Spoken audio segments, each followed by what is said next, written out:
भगवान बाबा हनुमानजी को प्रणाम। महानत्यागी बाबा जुमदेवजी को प्रणाम। परमात्मा एक।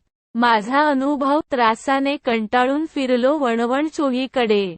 परमात्मा एक मार्ग स्वीकारताच मिळाले सुखाचे झरे। माझे नाव सुधाकर कुंभारे आहे। आज मी माझा अनुभव या अनुभव मालिकेत माझा प्रथम अनुभव मार्गात येण्याचे कारण सादर करीत आहे। माझ्या कुटुंबात एकूण 5 सदस्य आहेत। कुटुंबात माझी पत्नी, 1 मुलगी, 2 मुले आणि मी।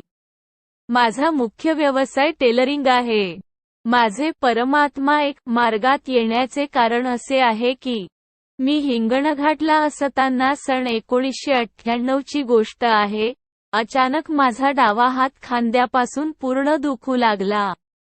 काही दिवसांनी बघता बघता पूर्ण शरीराची एक बाजू, डावी बाजू अडकल्यासारखे लकवा झाले। त्रास एवढा असहनीय होता की मला उठणे बसणे जमत नव्हते। शरीराची एक बाजू निकामी झाल्यासारखी झाली, त्यामुळे मला काहीच काम करता येत नव्हते। मला स्वतःच्या कामासाठी पण दुसऱ्यांचा सहारा घ्यावा लागत होता। आम्ही एक ना अनेक अशा डॉक्टरांकडून उपचार केला, खूप औषधोपचार केला, पण काहीच आराम मिळाला नाही। माझ्या त्रासाकरिता मला 3 दिवस रुग्णालयात भरती राहावे लागले, तरी पण काही आराम मिळाला नाही। त्रास कमी व्हायच्या ऐवजी उलट दिवसेंदिवस वाढत चाललेला होता, त्यामुळे मी खूप चिंतेत पडलो होतो की आता माझे कसे होणार। माझ्या काही सहकाऱ्यांनी मला सांगितले की तुला बाहेर बाधा झालेली आहे, तुला बाहेरील वैद्यवान्यांकडे उपचार घ्यायला हवा। आधी मला वाटले की बाहेर बाधा इत्यादी काही नसते, पण जेव्हा दुसरा काही पर्याय आपल्याकडे उपलब्ध नाही असे आपल्याला वाटते, तेव्हा जो जसा मार्ग सुचवेल त्या मार्गाने आपण जात असतो। त्यानुसार मग मी तांत्रिक, मांत्रिक, वैद्यवानी असे बरेच उपचार केले। कुणी सांगायचे की या गावी जा, तिथे खूप महान तांत्रिक, तर मी त्या गावी कोणताही विचार न करता जात होतो, कारण मी खूप त्रासून गेलो होतो। मला कसल्या पण परिस्थितीमध्ये आराम हवा होता। खूप तांत्रिक, मांत्रिक, वैद्यवानी केली तरी सुद्धा मला काहीच आराम मिळाला नाही। जसजशी वेळ समोर जात होती तसा माझा त्रास वाढत जात होता।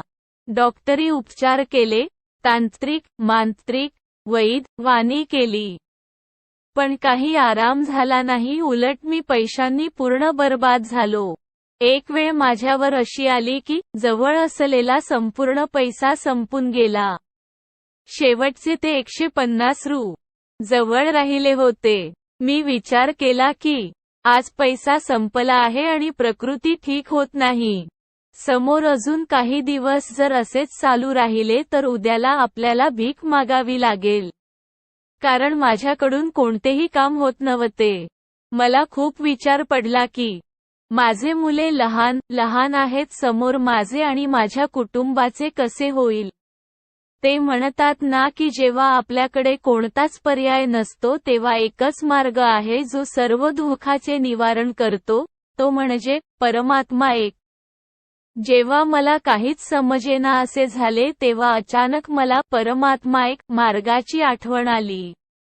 कारण माझा एक मित्र परमात्मा एक मार्गात असल्यामुळे मला मार्गाची रूपरेषा माहीत होती, पण सुचले तेव्हा जेव्हा सगळे मार्ग करून मी थकलो। त्रास एवढा असहनीय झाला होता की लगेच मी निर्णय घेतला की आपण परमात्मा एक मार्गाचा स्वीकार करायचा। परमात्मा एक मार्ग स्वीकार करण्याचा विचार मनात पक्का झाल्यावर मी कुटुंबात चर्चा केली। त्यांनी सुद्धा होकार दिल्यावर मी माझे मित्र श्री माणिकराव कुंभारे यांना भेटलो आणि म्हणालो मला परमात्मा एक मार्ग स्वीकारायचे आहे। तेव्हा मला त्यांनी मार्गदर्शक श्री दशरथजी हेडाऊ, शाखा हिंगणघाट यांच्याकडे घेऊन गेले। मार्गदर्शकांनी मला घडलेल्या प्रसंगाला सविस्तर सांगण्यास सांगितले, त्यानुसार मी माझी पूर्ण हकीकत त्यांना सविस्तर सांगितली। त्यांनी म्हटले की या मार्गात मरावे लागते, यावर मी त्यांना बोललो की नाहीतरी असे मरणारच आहे, तर मग परमेश्वराच्या चरणी मेलेले बरे. मग मी ठाम निश्चय करून मार्गात येण्यास होकार दिला. मार्गदर्शकांनी मला घराची साफसफाई करायला सांगितली आणि 3 दिवसाचे साधे कार्य दिले. भगवंत कृपा किती महान आहे, भगवंत किती दयाळू आहे याचा प्रत्यय मला असा आला की ज्या वेळेस मी मार्गदर्शकांकडे गेलो त्यावेळेस मला सायकलवर बसवून नेण्यात आले होते. पण त्यांच्या घरून बाहेर निघालो तर मला 60% आराम मिळाला आणि मी पायदळ हळूवार हसत घरी गेलो. माझ्या शरीराची अर्धी बाजू काम करत नव्हती आणि बघा भगवंताच्या चरणी मरणाचा शब्द देताच भगवंतानी मला चालण्याची ताकद दिली. किती महान दैवी शक्ती आहे आपल्या मार्गात.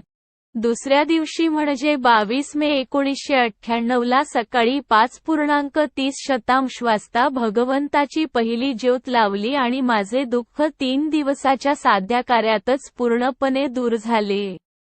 आम्ही साध्या कार्यात 3 वर्ष राहिलो. नंतर त्यागाचे कार्य घेतले, त्याग घडवून हवन कार्य पार पाडले. 9 हवन सुद्धा पार पाडले. आता आम्ही सुखी समाधानी आहोत. आता 6 वर्षे झालेत आम्ही हिंगणघाट सोडून नागपूरला स्थायी झालोत. मी 4 तत्व, 3 शब्द, 5 नियमाचे पालन करीन असे बाबांना वचन देतो आणि विनंती करतो की सदैव माझ्या कुटुंबाच्या पाठीशी राहा.